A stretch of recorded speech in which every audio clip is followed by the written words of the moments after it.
Shalom, good people. You know, the Bible challenges us a lot when it says, as a man thinketh in his heart, so is he. Once God says that to us, it changes the location of a battlefield.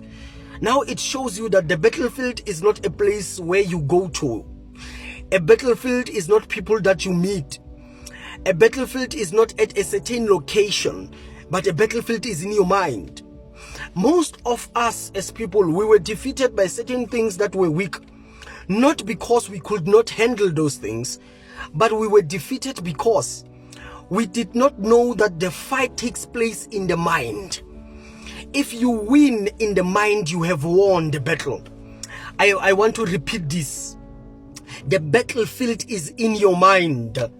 The enemy that you have to defeat is the thoughts that are negative in your head. As a man thinketh in his mind, so is he. You are the results of what you have been thinking about. You are the results of what you are thinking about.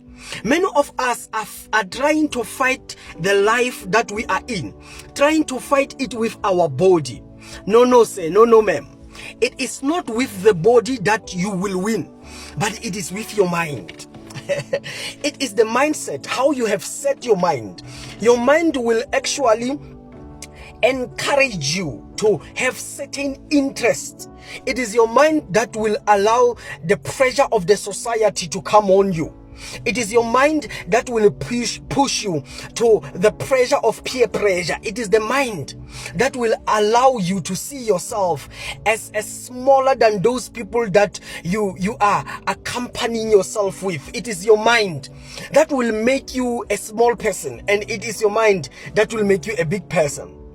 The battle is in your mind.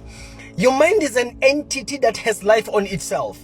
Your mind is an entity that has life in your life.